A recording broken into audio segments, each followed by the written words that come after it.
Salut, j'espère que tu vas bien. Je suis très contente de te retrouver aujourd'hui pour une vidéo vraiment très importante pour moi et j'espère vraiment qu'elle va être vue par un maximum de personnes puisque il s'agit d'une vidéo assez informative et à la fois je sais pas, peut-être préventive aussi. Je vais vous parler d'une dépression que j'ai fait il y a très peu de temps, de laquelle je me suis sortie il y a très peu de temps, environ 1 mois et demi, 2 mois.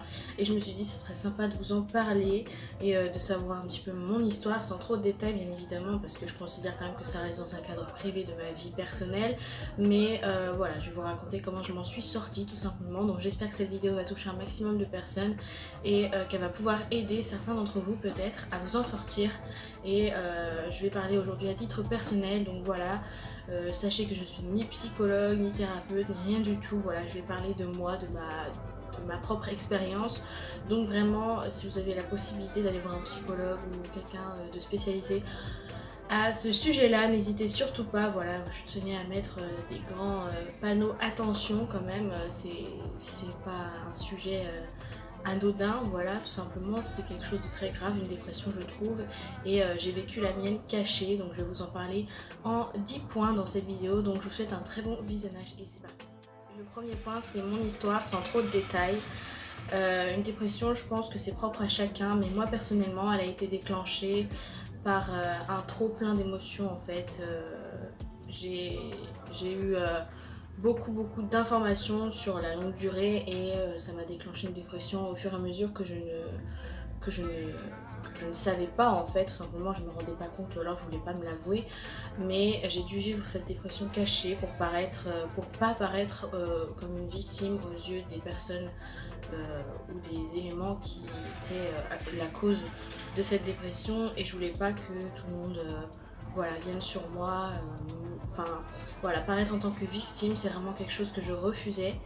Et elle a été déclenchée donc par plein d'éléments différents. Voilà, c'est vraiment, comme je vous ai dit, un trop plein d'émotions. Il y a ça qui va pas, il y a ça qui va pas, et au bout d'un moment on en a marre tout simplement. Et je pense que c'est ça qui a fait que, voilà, c'est pas forcément à la cause d'une seule chose, c'est vraiment toutes les petites choses en fait de la vie quotidienne qui ont fait que, justement, et beaucoup d'éléments perturbateurs et beaucoup de situations et beaucoup de nouveautés ont fait que, en fait. Du coup, voilà pourquoi j'ai un petit peu plus sombré au fur et à mesure que directement, voilà, à cause d'une seule et même chose. Voilà, c'est vraiment plusieurs éléments qui ont fait que, et je pense que c'est différent pour chacune des personnes bien évidemment. Comme je vous ai dit, c'est plusieurs choses qui font qu'au bout d'un moment je n'en pouvais plus tout simplement. Point numéro 2, j'ai eu l'impression de ne plus jamais avoir droit au bonheur pendant une certaine période. À un certain moment, c'était pendant 1 an, voilà, il y a quelques mois encore, j'étais encore dedans. J'ai vraiment cru que j'allais plus jamais être heureuse de ma vie. Pourtant aujourd'hui ça va très bien, j'ai le sourire, etc.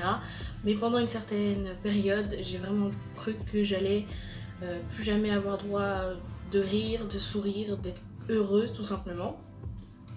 Et ça a été très compliqué pour moi. C'est pour ça aussi que je suis partie pendant 1 an de YouTube, parce que j'avais plus la force, plus la motivation. Plus rien n'avait de sens dans ma vie. Il y avait des choses qui se passaient, bah ça se passait, écoutez, ma foi, j'avais vraiment l'impression de vivre et c'est tout. Voilà, ni je servais à quelque chose, ni les gens autour de moi ne servaient à quelque chose. Voilà, vous aviez beau essayer de me faire rire, de me faire sourire, j'esquissais un sourire de temps en temps, histoire de faire plaisir, mais c'était pas pour moi, voilà, c'était plus pour les autres. Et paraître une victime aux yeux des gens, là pour moi ça n'avait plus aucune importance, vraiment, je m'en foutais totalement, je prenais même plus le temps de m'habiller correctement. Voilà, j'étais quasiment en jogging, survêtement tous les jours au lycée, parce qu'il faut savoir que c'était pendant la période lycée, donc c'était aussi à cause de ça, et c'était très compliqué pour moi même je me maquillais pas, déjà que je me maquille pas de base, mais alors là je me maquillais même pas, du mascara, rien du tout. Je faisais plus attention à mon apparence physique, je faisais plus attention à ce qu'on pouvait penser de moi. Voilà, comment je sois fringuée, comment je sois coiffée, peu importe, je m'en foutais clairement de tout. J'ai eu un petit peu une période un petit peu rebelle aussi. Bon, ça j'ai toujours eu pendant les 3 ans de lycée, mais alors là c'était vraiment pire. Je crois que c'était mon pire du pire que je pouvais faire. Je répondais aux profs, tout le temps, tout le temps, tout le temps. Et ils étaient vraiment, mais alors merci du fond du cœur à eux, parce que bien évidemment tout le monde a vite été au courant, ne serait-ce que par mon apparence et par mon attitude, de ce que je traversais. Pas dans les détails, mais ils avaient bien compris que ça n'allait pas comme d'habitude. Déjà qu'en temps normal, au lycée, c'était pas trop la joie, mais alors là ils ont vu clairement qu'il y avait un truc qui clochait. Donc voilà, merci du fond du cœur des professeurs d'avoir été patients, mais plus que patients avec moi, et d'avoir su gérer la situation au mieux qu'ils pouvaient, parce que je pense que c'est les personnes dans lesquelles j'ai fait le plus, pas souffrir, mais vous me comprenez, j'en ai fait baver aux professeurs clairement, et à mes camarades, n'en parlons même pas. Aujourd'hui, je dirais pas que c'est quelque chose que je regrette énormément, mais j'étais pas maître de moi-même en fait, tout simplement. Mes attitudes, mon comportement, mon caractère à ce moment-là n'était pas du tout contrôlé, et franchement, je dirais pas que c'est pas de ma faute, parce que c'est moi quand même, mais à ce moment-là, vraiment, j'étais comme perdue autre part. Voilà, j'étais là physiquement, mais ma tête elle était clairement partie loin, très très loin, et à ce moment-là vraiment il n'y avait plus rien qui avait d'importance. Numéro 3, comme je vous l'ai dit, une dépression cachée du reste du monde. Donc pendant environ 2 ans, je ne me rendais pas compte que j'étais en état dépressif, mais j'en suis rendu compte l'année dernière, donc pendant 1 an. Et quand je m'en suis rendu compte, je l'ai vite, très très vite caché. En fait, personne n'a été au courant de mon état, clairement. C'est la première fois que j'en parle à titre de dépression. Vraiment, j'étais vraiment en dépression, dépression physique, dépression mentale, dépression morale, je sais pas comment on dit ça, mais vraiment, il n'y a plus rien qui allait. Et clairement, j'ai pas dit je fais une dépression, voilà, je l'ai pas dit clairement. Et je l'ai caché en rentrant chez moi, j'allais super bien, je pétais la forme, tout simplement parce que je ne voulais pas que mon entourage s'inquiète, je ne voulais pas que ma famille soit là pour moi en fait, vraiment dans l'état physique et mental, je voulais pas en fait, je ne voulais pas dire que je suis dépressive, je ne voulais pas dire que j'étais en pleine dépression. Voilà, c'était insupportable pour moi, rien que le fait de dire le mot dépression. Je pensais que ça allait devenir encore plus réel si je le disais, donc vraiment je n'en ai pas parlé, tout simplement. Voilà, j'allais au lycée en faisant la gueule, j'allais au lycée en ne parlant pas de la journée, j'étais seule constamment, et voilà, je faisais comme si il se passait rien, voilà, sans faire semblant d'aller bien, mais je faisais rien. Tout simplement, je ne faisais absolument rien, et c'est après que j'ai commencé à péter des plombs, tout simplement parce qu'il y a eu un autre élément déclencheur. Encore une fois, je ne vais pas en parler parce que j'essaye petit à petit de me reconstruire et de me dire que c'est du passé, et que plus je tourne les pages vers l'arrière, moins je comprends l'histoire. Donc il faudrait mieux que je termine ce livre. D'ailleurs, j'ai terminé ce livre il y a très peu de temps. Pour vous dire, j'ai vraiment terminé la dernière page du livre il y a même pas 2-3 jours, voilà, et j'ai dit c'est bon, maintenant que tu as fait ce que tu as fait, maintenant qu'il s'est passé ça, maintenant que tu as mis fin à l'histoire, tu ranges le livre, voilà, tu ne le brûles pas, tu ne le jettes pas, parce que c'est quand même un passage de ma vie, mais tu fermes le livre, tu le ranges et tu ne le rouvres jamais. Espérons, voilà, je croise les doigts pour ne jamais y repenser et aller mieux. Et donc voilà un petit peu comment je l'ai caché. Point numéro 4, le confinement m'a peut-être aidée. Alors bien évidemment, le jour du confinement c'était un jeudi, c'était le jour du service, c'est ce jour-là que notre lycée a fermé, et c'était mon dernier service. Voilà, depuis je n'ai plus jamais refait de service avec ma classe, plus jamais de service au lycée, plus rien en fait. Et j'ai très très mal vécu pendant les premières semaines, ouais, je dirais les 2-3 semaines qui ont commencé pendant le confinement. J'étais vraiment pas hyper au top de ma forme. Voilà, encore une fois, je ne l'ai pas montré à ma mère parce que c'est la seule personne qui était avec moi en confinement, mais je ne l'ai pas montré, mais j'en ai parlé. J'en ai parlé à mon professeur principal, tout simplement, qui était le chef, notre chef, tout simplement. J'en ai parlé, j'ai fait une liste à la fois de ce que je sentais, des excuses, de comment je vivais le confinement, etc. Parce que tous les professeurs étaient vraiment absolument derrière nous, vraiment ils étaient vraiment là pour nous, pour parler de cette situation complètement inédite. Vraiment, ils étaient là à poser des questions: est-ce que vous sentez bien, est-ce que vous allez bien, est-ce que votre entourage va bien, etc. Et je me suis dit, si j'en parle pas, je pense que je vais péter un câble d'ici peu, donc il était vraiment temps que j'en parle. Et vraiment j'en ai parlé parce que je me suis dit c'est peut-être bien que je parle, surtout que je suis seule. Voilà, même si j'étais avec ma mère, si j'ai pas parlé de ma dépression, c'est pas pour lui parler de ça. Donc voilà, le confinement j'ai très mal vécu pendant à peu près une ou 2 semaines, vraiment c'était pas très long. Mais c'était juste la suite de ma dépression tout simplement, et le confinement ça a été encore une couche de plus à devoir soulever sur mes épaules. Donc voilà, et il m'a mis en relation donc avec la psychologue du lycée, et je lui ai parlé donc de ce qui se passait, de ce que je ressentais, de mes émotions, etc. Si j'avais d'autres personnes à qui parler, etc. Enfin bref, je vais pas vous faire le détail, mais en gros elle m'a bien aidée. Et après ça allait un petit peu mieux, et je me suis concentrée vraiment sur les devoirs, sur la cuisine énormément. J'ai énormément pris du plaisir à cuisiner chez moi, à m'améliorer, etc.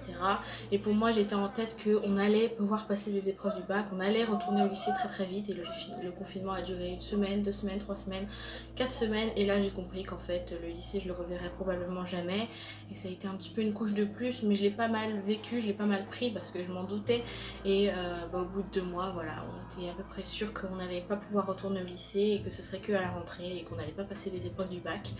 Et Dieu merci, j'ai obtenu mon bac, même si j'avais pas de mention, c'est pas grave. Le plus important c'est de l'avoir, même sans avoir passé d'épreuves, même si j'ai fait de la merde cette année, etc. Dieu merci, je l'ai, et j'ai pas besoin de retourner au lycée, parce que je crois que au fond de moi, le lycée ça va énormément me manquer. Il y a des fois je regrette de ne pas avoir pris du plaisir dans ce lycée, même si voilà, j'allais beaucoup mieux dans la première année que dans les 2 autres.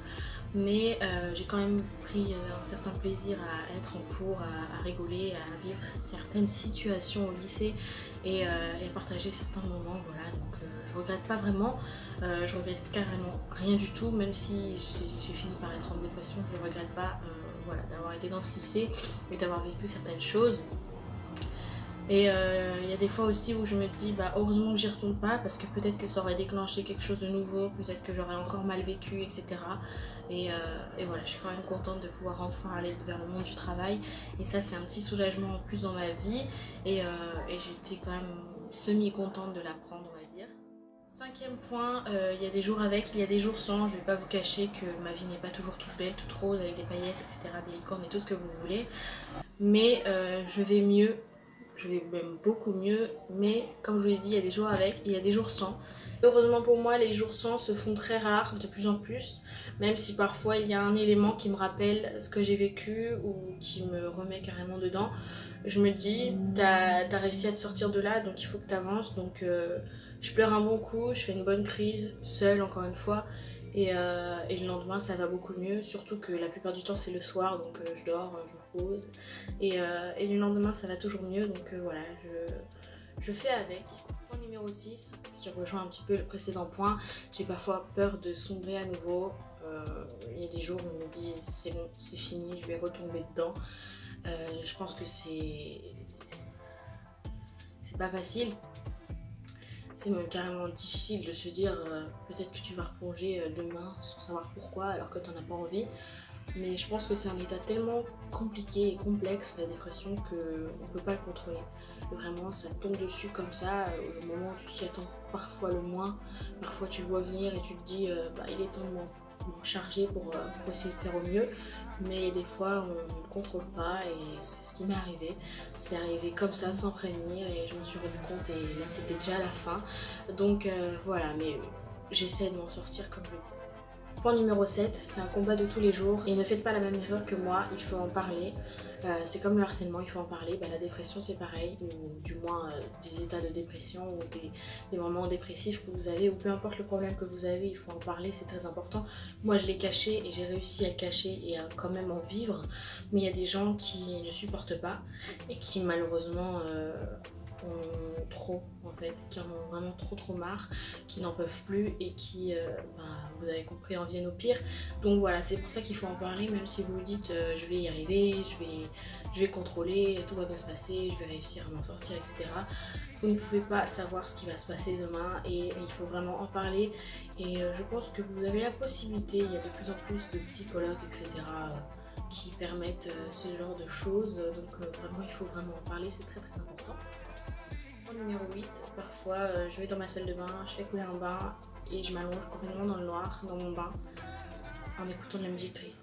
Voilà, alors des fois ça me fait repenser bien évidemment à tout ce que j'ai vécu.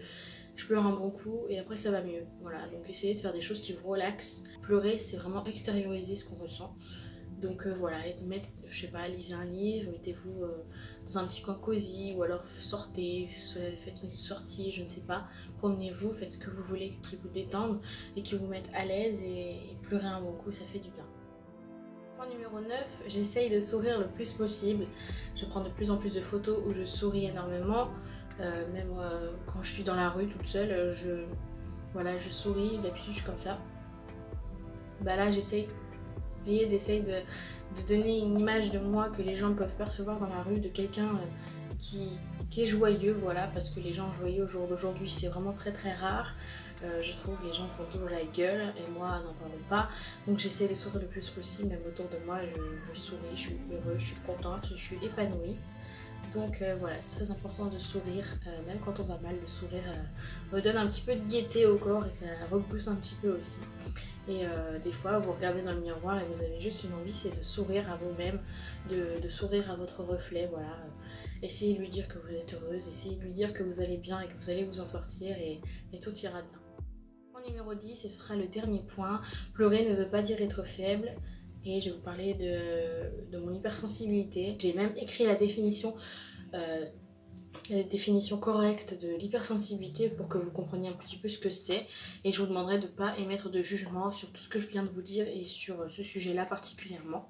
L'hypersensibilité en psychologie est une sensibilité plus haute que la moyenne, provisoirement ou durablement, pouvant être vécue avec difficulté par la personne concernée elle-même ou perçue comme exagérée, voire extrême par son entourage.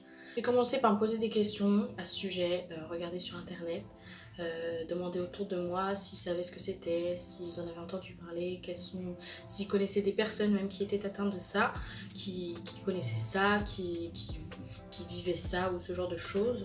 Et j'ai fini par rencontrer une psychologue qui m'en a parlé, etc., qui m'a expliqué un petit peu, etc.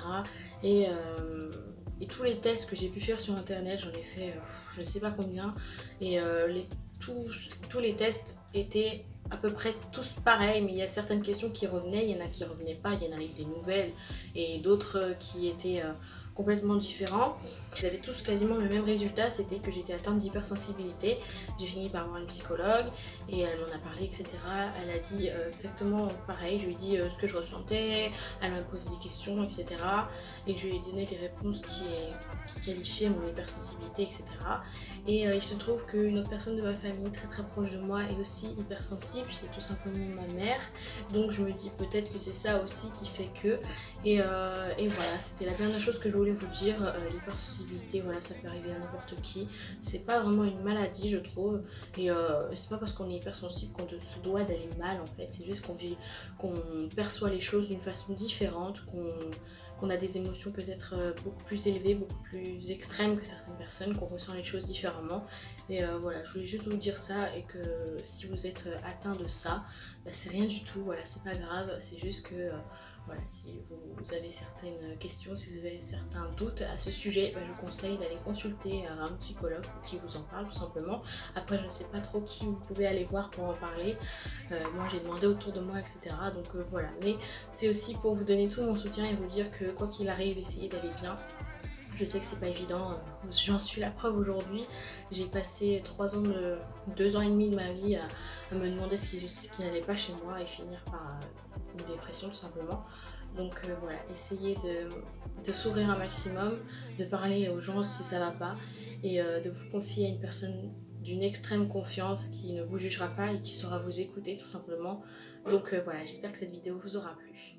Si cette vidéo t'a plu, n'hésite pas à la liker, à commenter pour me dire ce que tu en as pensé, à t'abonner à ma chaîne YouTube, ça ferait super plaisir, et d'activer la petite cloche pour être au courant de toutes mes prochaines vidéos. Et sur ce, je te fais très gros bisous, prends soin de toi et je te dis à bientôt pour une prochaine vidéo. Au revoir.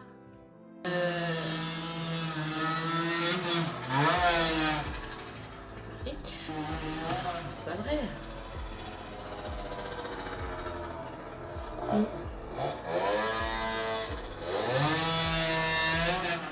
Quand tu veux, hein, vas-y, va te garer.